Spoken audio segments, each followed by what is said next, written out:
High school teachers of Reddit, what is the one thing that you want your students to know that you'd never tell them in person? When you think you are being genius by getting me to talk about random things at the beginning of class instead of teaching, I'm really allowing it to happen. BC, I don't have enough plan to cover a full class. My favorite high school teacher, he taught history, confessed on the last day of my senior year that he always started class by talking about something completely random because he knew none of us were ready to pay attention right when class was supposed to start. Had no idea. It was a really good strategy that made the transition into the lesson a lot less jarring. I knew you were cheating, so I gave you a test with the answers in a different order for the rest of the semester. You clearly weren't very bright to figure it out. And yes, I am that spiteful. It was easier than reporting the cheating. No shitty, not high school, but in nursing school one of my classmates purchased the test keys. Made it to the third trimester of the program and come to find out, the professor for that part of our program makes his own exams. Dude dropped out after a week. Bye. One day you're going to come across people who are not being paid to tolerate you. And all of a sudden life is going to become considerably more difficult. I encourage my worst kids as much or more than my favorites because I don't want them back in my class next year. If you're jacking off in class, we can tell. This is a common occurrence. Well, it's either that or they're getting really into their phone. That we have much better hearing than you assume. We just choose our battles as it pertains to inappropriate comments. And sometimes I pretend not to see that thing you did just because I too found it humorous.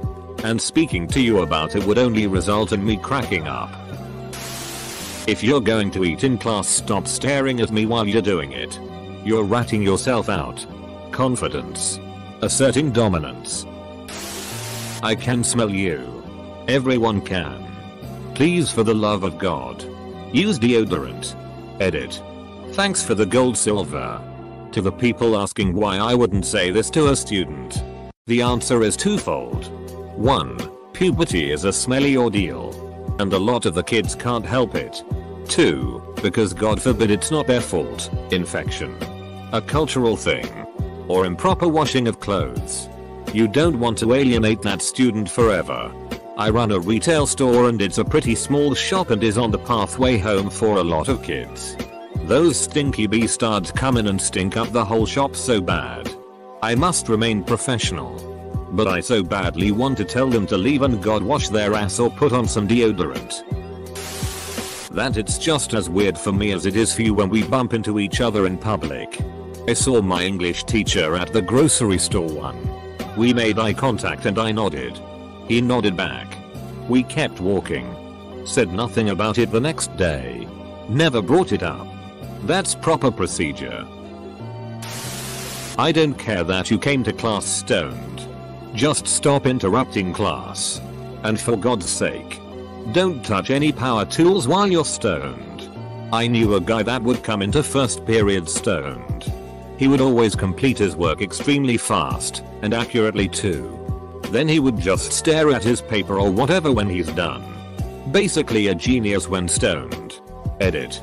I was not anybody's teacher. Yes. I do have favorite students. No. I won't tell you who they are because that would discourage you. But yes, they're probably who you imagine them to be. If I didn't think you would abuse the situation, I would really enjoy being more human and casual around you. I think you are a fun person to be around. I tell my students that of course every teacher has favorites. But we don't have a quota. There is always room for more. Then I tell them the characteristics I really like in students. Like authenticity and perseverance. I can definitely hear the horrible things you are saying. Yes. I see that you are on the other side of the room. I may be old to you, but I am certainly not deaf. Also, that teenage boy is definitely going to buy you a Big Mac in exchange for oral sex. 100 out 100 times. I need the story on that second one. This girl was telling a boy about how hungry she was and didn't have any money. They didn't think I could hear them, of course. She says. Double quote. I'll suck your DCK if you buy me a Big Mac. We're not exactly in the best area here. I pretended like I didn't hear it, of course. I hate the texts as much as you do, but everyone just shrugs when I suggest changing them up. I'm sorry they made us keep that awful after book on the list. I genuinely offered to buy them all back from students so I could burn the waste of time that they are. I had an eccentric literature teacher in high school, Dr. Attic, who was required to teach the Odyssey. He absolutely hated it. So much so, he taught us off of the Cliff Notes. He explained how he was teaching it to us under protest, in his very thick Polish accent. Just another example. He organized the class into rows, then gave each person a rank. The first in the row was the captain, and so on. You got promoted or demoted for getting answers right, but also for completely arbitrary reasons. I actually teach middle school rather than high school, but I play. I love them a whole bunch. I do actually tell them this. That's not the thing, but goddamn every single middle schooler is an asshole. Like, even the best ones. They're all assholes. You can't help it at that age. Part of the process of being a good middle school teacher is accepting the assholishness and figuring out ways to work with it. Don't worry, guys. Your peers, and you, will stop being assholes soon. Most of you. Anyway. Also, all the things you think your parents and teachers don't know about, we do. We've done it all. We just would prefer not to think about you doing it because you're much too young. Edit. Suaduya. You weren't an asshole when you were in middle school. You're the exception. Congratulations.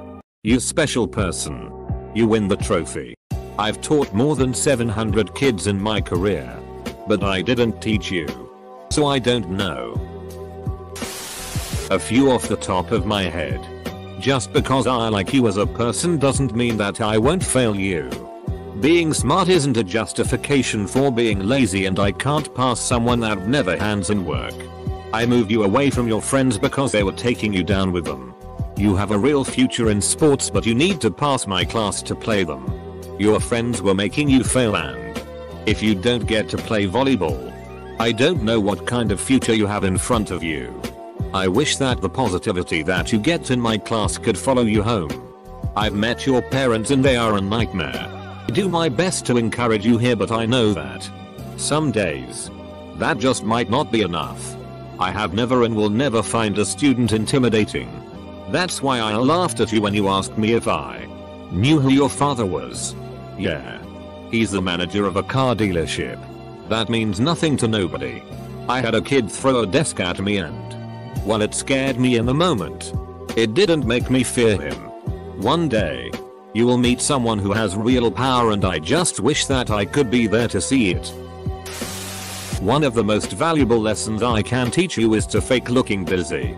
If we're supposed to be working on an assignment or reading or whatever, and you see me coming your way, the least have a piece of paper on your desk and a pen in your hand and some tea on your paper. And then I won't bother you. If you have nothing going on and can't even be bothered to make it look like you're trying, I'm heading your way. This lesson will be invaluable with eventual bosses someday.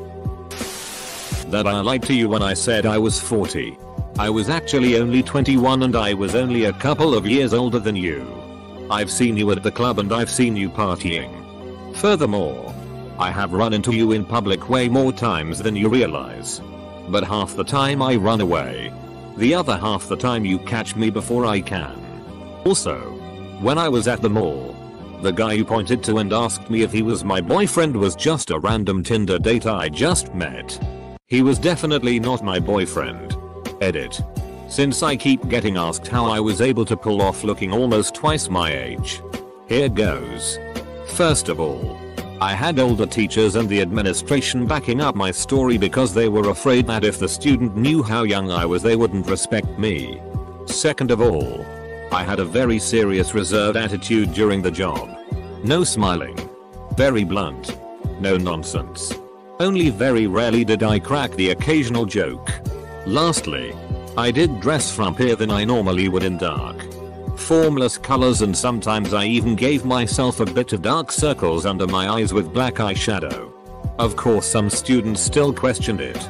But when you have all your authority figures telling you one thing, it's rather difficult to not believe it. Edit 2. I taught in Thailand. Meaning the students weren't in close proximity to foreigners all too frequently, so they didn't have much perception of what a 40-year-old foreigner should look like. I also look very racially ambiguous. My racial ambiguity also helped me out here. White people age very differently than black people, who age differently than Asians, etc. To my freshmen. Yes, I always know when you didn't do my math because you stayed up late playing Fortnite. You added me as a friend on Epic, so I see that. Also, the amount of homework not done in lower grades when new battle passes come out is so coincidental. To a specific freshman. I support your desire to become a streamer. But editing videos should not keep you away from your homework for a whole week, and your friends always rat you out when you stay home skip to make edit those videos. To all high schoolers I teach. You're dumb. But I do love you guys. I'm not stupid, and while I know you cheat on your homework, I don't care, since it's only worth 10% of your grade and you're foregoing the practice you can get before the test. To the 6th graders I teach math to. Dear Lord, you make me cringe so hard I have to take ibuprofen some days. I have so much more. But my lunch break is almost over. I don't know if there's an exact quote I'd use, but I wish I could let my students know how dumb they look sometimes. And how they need to relax and stop taking themselves so seriously.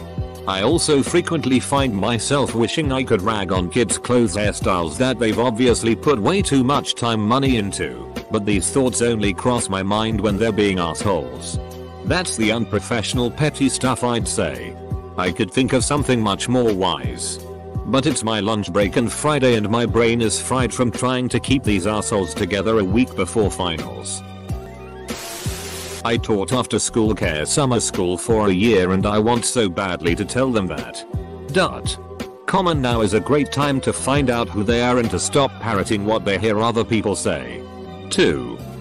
Stop trying so hard to make Jamie like you and be your friend, because even though you and Jamie have been friends since pre-K, people growing apart is normal, and Jamie is a manipulative McMuffin.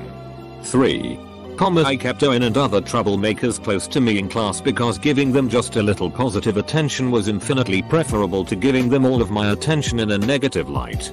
Plus, maybe they just needed someone to listen and give them one-on-one, which I'm happy to do. 4. It's useless saying it because it's not going to make a difference. But this week's crisis won't matter next year or maybe even next week, and it certainly won't matter on your deathbed. And X200B. One of the most memorable things a teacher said to me, I really glad she did say it to my face. Double quote. I really like you as a person, but I hate you as a student. My French teacher told me this when I was in high school. During this period where I was really depressed and on the verge of flunking out. Having her be so honest with me and pointing out that I was wasting my potential made me want to do better, and eventually I did. The odds of you using any specific piece of knowledge you learn in high school is slim. The odds of you using some piece of knowledge from high school is near absolute, and you have no idea what it's going to be or when it will happen. So you may as well try at all of it. The biggest thing you're going to learn is how to learn. Sort of late to this party, but I often want to tell my students to enjoy themselves more and worry less. And I guess I do tell them that pretty often. But what I really wish I could communicate is that it's perfectly natural to break the rules and be a little more reckless at their age. This would be pretty irresponsible of me to tell them, as kids need their teachers to be role models of good impulses, not bad impulses. But sometimes I want to. Kids today seem very frightened of the future and don't want to take chances, especially when it comes to having fun. I don't blame them based on the environments they are raised in.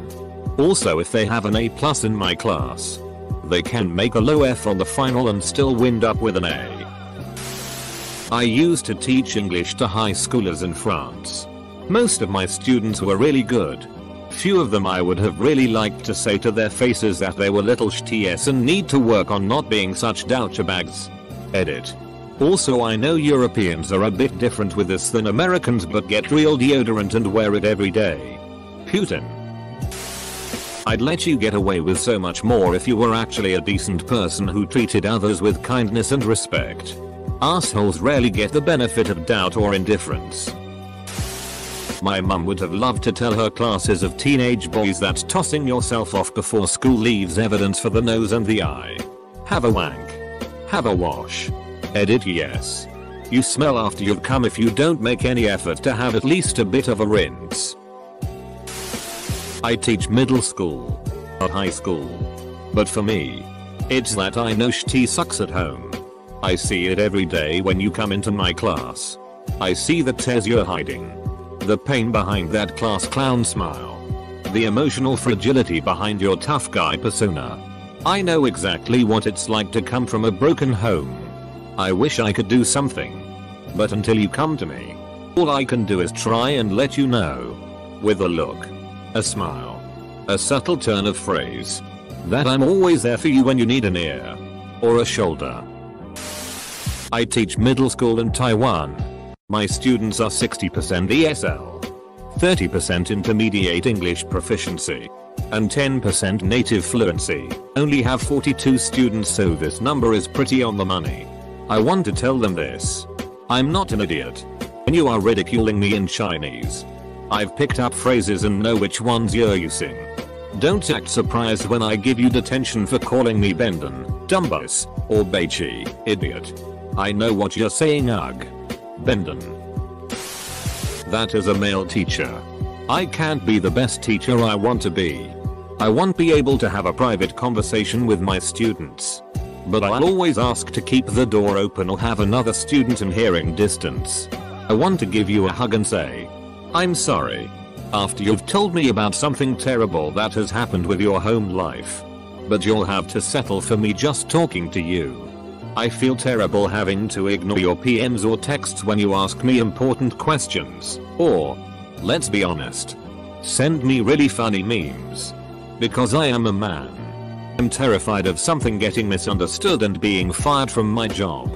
And then on top of that, being branded as something horrible for the rest of my life as a result.